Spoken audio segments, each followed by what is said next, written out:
Dewa Obat Terkuat. Bab 69. Gao Fei tidak kekurangan uang.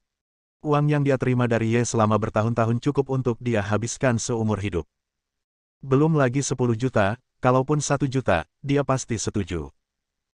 Sekarang, yang ingin dia lakukan hanyalah menghancurkan keluarga Ye, membuat keluarga Ye sepenuhnya menjadi sejarah, dan membiarkan Ye Qiansui menyaksikan dengan matanya sendiri apa yang kakeknya berikan semua yang dia miliki, menghilang di hadapannya. Presiden Gao adalah orang yang ceria. Pria itu berkata, berikan saya barangnya dan uangnya akan ditransfer ke rekening Anda nanti. Gao Fei menggelengkan kepalanya. Bayar dengan satu tangan dan kirim dengan tangan yang lain. Dia tidak kekurangan uang, tapi dia tidak bodoh, dan dia tidak akan dengan mudah menempatkan dirinya pada posisi yang rendah hati. Pria itu tertawa, tidak berkata apa-apa, mengeluarkan ponselnya dan menelepon. Dalam 10 menit, Beben Fei menerima informasi pembayaran. Kamu juga senang.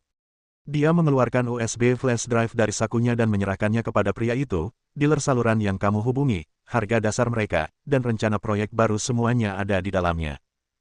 Saya harap keluarga Fang tidak mengecewakan saya. Setelah mengatakan itu, Beben Fei berbalik, masuk ke dalam mobil, dan langsung pergi. Pria itu melirik USB flash drive dan tidak khawatir Beben Fei sedang mempermainkannya. Keluarga Fang tidak hanya berbisnis di kalangan atas, tetapi juga memiliki pengaruh yang besar di kalangan bawah tanah. Beben Fei tidak punya nyali untuk membodohi keluarga Fang. Kamu keluarga. Pria itu mencibir, ingin bersaing dengan keluarga Fang. Apakah kamu layak? Dia tidak pernah menganggap serius keluarga Ye. Di Tianhai, tidak ada bisnis yang ingin dilakukan keluarga Fang tanpa hasil. Rumah sakit pertama Tianhai. Pekerjaan Lin Yi sangat santai. Meski merupakan asisten Zhuo Qianqiu, namun tidak banyak orang di Tianhai yang bisa mempekerjakan Zhuo Qianqiu, apalagi yang ingin Zhuo Qianqiu datang ke rumahnya untuk berkonsultasi secara langsung. Tugas Lin Yi lebih pada bertukar keterampilan medis dengan Zhuo Qianqiu dan menyelesaikan penyakit sulit dan rumit yang ia dan dokter lain temui di rumah sakit. Luar biasa. Luar biasa. Zhuo Qianqiu menamparkan kepalanya, mengapa saya tidak memikirkan metode ini? Wajahnya merah dan dia bahagia seperti anak kecil setiap hari. Sebagai balasan setelah simposium itu, dokter terkenal Liu Degui sangat sopan kepadanya. Mengetahui bahwa Lin Yi adalah asisten dan muridnya, dia hampir langsung bersumpah kepada Zhuo Qianqiu. Yang lain tidak tahu apa yang sedang terjadi, tapi Zhuo Qianqiu mengetahuinya dengan baik. Dia memanfaatkan Lin Yi. Saya telah mengikuti jalur menggabungkan gaya Tiongkok dan Barat, tetapi saya benar-benar tidak pernah memikirkan metode ini. Zhuo Qianqiu menghela nafas, pasien ini bisa diselamatkan. Dia bisa diselamatkan. Dia bangkit dan keluar tanpa repot-repot memberitahu Lin Yi Duo. Dia segera pergi mencari dokter lain untuk mendiskusikan rencana pengobatan yang tepat. Lin Yi tersenyum dan terus minum teh sambil duduk di sana. Dia tahu bahwa Zhuo Qianqiu memiliki hati yang baik dan seorang dokter yang baik yang bersedia melakukan segala upaya untuk membantu dan merawat pasien. Anda di sini. Su Fan masuk, duduk tepat di sebelah Lin Yi, dan menuangkan secangkir teh untuk dirinya sendiri. Apakah kamu melakukan kerjasama dengan Ye? Lin Yi mengangkat kepalanya, kerjasama seperti apa? Kamu tidak tahu. Su Fan melebarkan matanya, meminum teh dalam satu tegukan, dan segera menuangkan secangkir lagi. Ini semua teh enak yang dia berikan kepada Zhuo Qianqiu. Dia tidak ingin meminumnya sendiri, jadi dia tentu ingin minum beberapa cangkir lagi. Yang Rong dari dinasti, keluarga Ye, dan rumah sakit pertama kami memiliki kerjasama 3 arah. Su Fan menjelaskan, sederhananya, ini adalah manajemen Ye, Yang Rong menyumbangkan uang, dan rumah sakit pertama berkontribusi untuk membentuk dana yang secara khusus membantu mereka yang tidak memiliki uang untuk perawatan medis. Lin Yi benar-benar tidak mengetahui hal ini.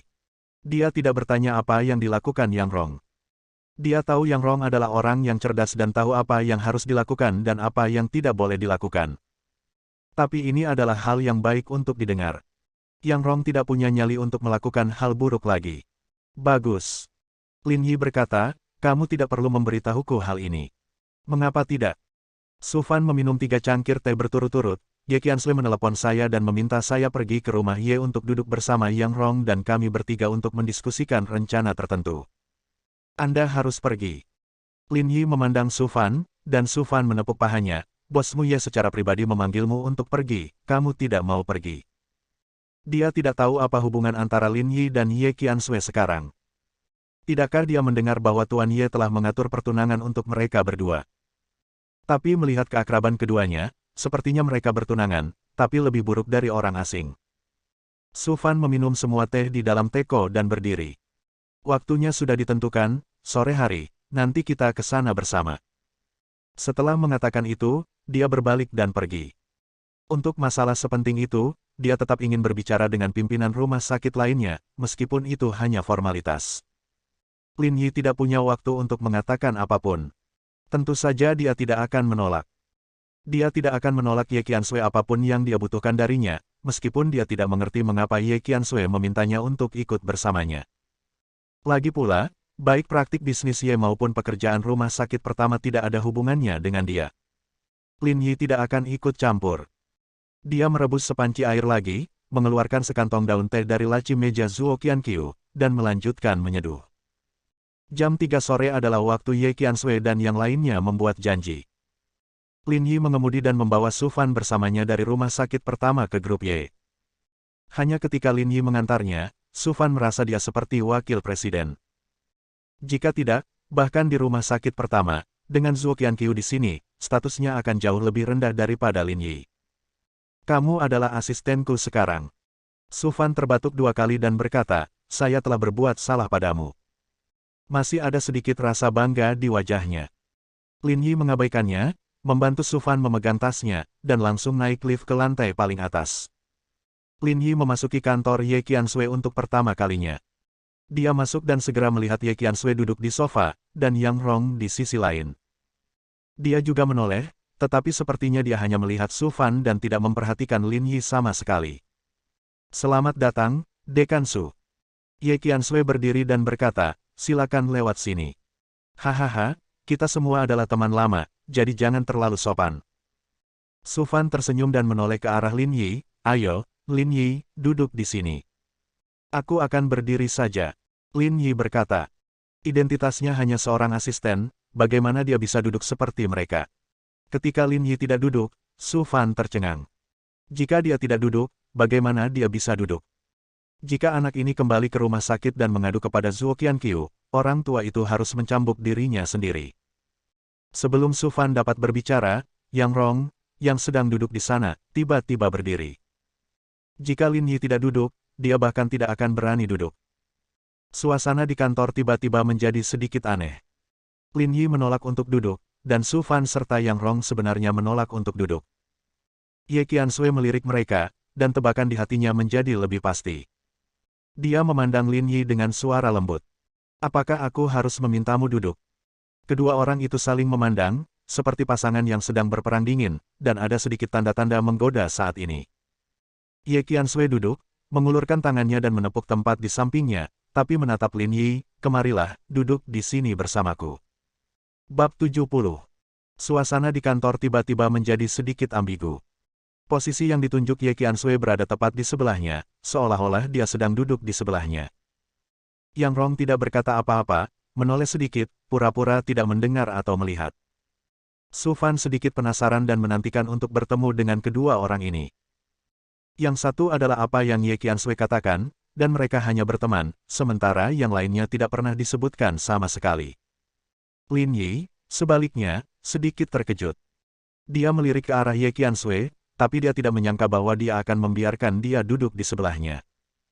Dalam benaknya, dia mendapat kesan bahwa 20 tahun yang lalu dia berada di rumah Ye. Tidak ada yang berbicara dengannya atau bermain dengannya. Dia selalu sendirian, duduk sendirian di ayunan di halaman dan memperhatikan orang lain dengan hidup.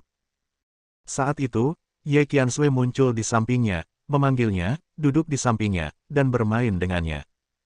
Lin Yi tertawa, tidak berkata apa-apa, berjalan ke arah Ye Qiansui dan duduk. Dua orang, duduk sangat berdekatan, bahu-membahu, seperti yang mereka lakukan ketika mereka masih anak-anak. Cek, cek. Su Fan terkekeh, dan ketika dia melihat Lin Yi duduk, dia mengikutinya dan menatap Lin Yi dan Ye Qiansui dengan penuh arti, ternyata Tuan Ye mengenal Lin Yi. Keterampilan mengajukan pertanyaan secara sadar ini cukup tinggi. Yah, kita saling kenal. Ye Qiansui memandang Lin Yi, apakah menurutmu begitu? Lin mengangguk, kami sudah saling kenal sejak lama, sangat lama. Tuan Yang, silakan duduk. Ye Qiansui berkata sambil tersenyum. Saat itulah Yang Rong berani duduk. Kalau tidak, jika Lin Yi menolak untuk duduk, bahkan jika dia tidak bisa berdiri, dia hanya bisa berlutut, tapi dia pasti tidak akan bisa duduk. Saat ini, suasana di kantor tampak sudah sedikit normal. Tuan Yang memberitahu saya tentang kerja sama ini. Saya pikir ini sangat berarti dan saya dapat mencobanya. Oleh karena itu, saya mengundang Dekan Su ke sini hari ini dan kita dapat berbicara bersama. Ye Qiansui memulai dengan mengatakan, ini adalah pilihan yang baik untuk kita bertiga. Tentu saja, ini lebih bermakna bagi mereka yang tidak mampu membayar perawatan medis. Wajar jika melakukan hal-hal yang memenangkan banyak orang dengan satu batu. Tidak ada masalah di pihak saya. Saya dapat bekerja sama sepenuhnya dengan Ye Group dan rumah sakit pertama. Yang Rong mengutarakan posisinya, mengenai dananya, 100 juta, pertama-tama, jumlah ini. Dia melirik Lin Yi dan bertanya-tanya apakah jumlahnya cukup. Selama Lin Yi mengatakan itu tidak cukup, dia akan memikirkan cara lain. Tapi Lin Yi tidak mengatakan apa-apa, dia hanya duduk diam di samping Ye Qiansui dan mendengarkan diskusi mereka. Faktanya, Ye dan Lin Yi sebenarnya tidak ada hubungannya satu sama lain. Tuan Ye memang memiliki ide untuk melatih Lin Yi menjadi penerus keluarga Ye, dan mempercayakan seluruh keluarga Ye, termasuk cucunya, kepadanya. Tanpa diduga, lelaki tua itu tiba-tiba meninggal karena sakit, dan kemudian keluarga Ye mengalami krisis. Ye Qiansui dijebak, dan kemudian Lin Yi dipenjara. Lin Yi tidak merasa menyesal tentang hal ini. Dari sudut pandangnya saat ini, keluarga Ye terlalu kecil baginya. Dia hanya duduk di sana, tidak berpartisipasi dalam pidatonya, dan diam-diam mendengarkan percakapan antara Ye Qiansui dan mereka bertiga. Detailnya ditentukan selangkah demi selangkah. Ketiganya dianggap elit. Sulit untuk berhasil jika mereka bergabung untuk membuat sebuah proyek. Pada saat yang sama, di lantai bawah grup Y, beberapa mobil mewah perlahan melaju ke pintu dan berhenti. Seorang pria yang mengesankan keluar dari Mercedes-Benz kedua. Dia mengulurkan tangannya dan menarik kerah jasnya. Dia melihat kata-kata, Y Group, dan terkekeh, menunjukkan sedikit rasa jijik. Ayo naik ke lantai atas.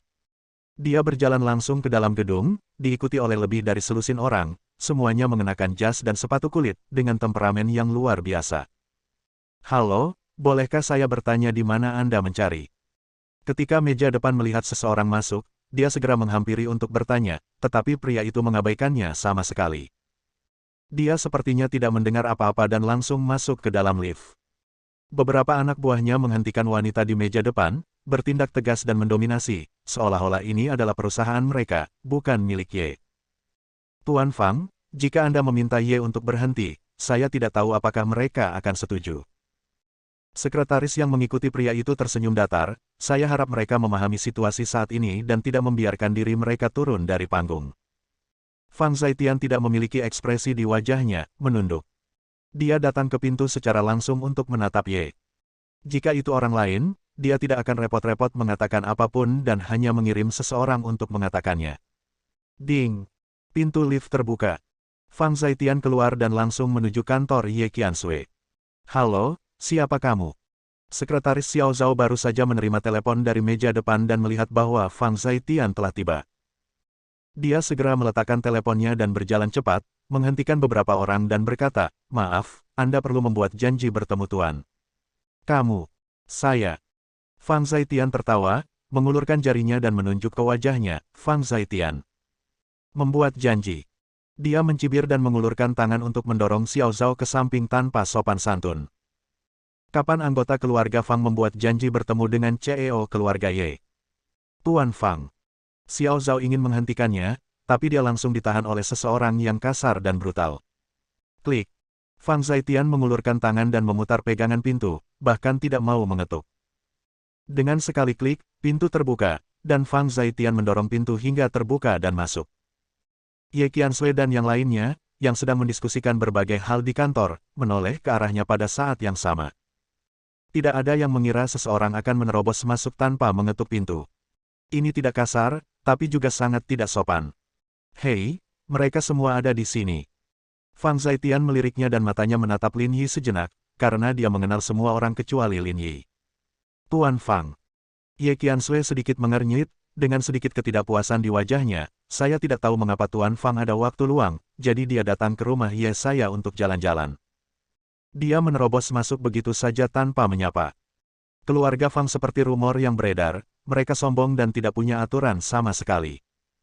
Fang Zaitian tertawa dan duduk begitu saja, seolah ini adalah rumahnya sendiri. Tuan Ye, silakan pergi ke Aula 3 harta karun jika Anda tidak ada urusan. Fang Zaitian sangat lugas, saya datang hari ini bukan untuk melihat betapa cantiknya Dewi bisnis Tianhai yang dirumorkan.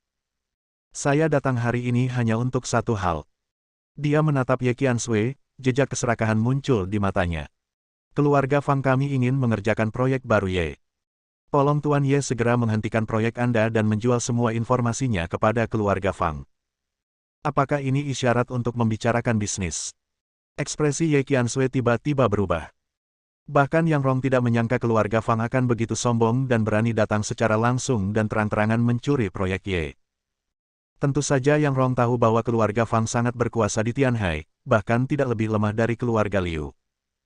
Sebagai perbandingan, keluarga Liu hanya beroperasi di lingkaran atas tanah, namun keluarga Fang berkembang baik di lingkaran atas maupun bawah tanah.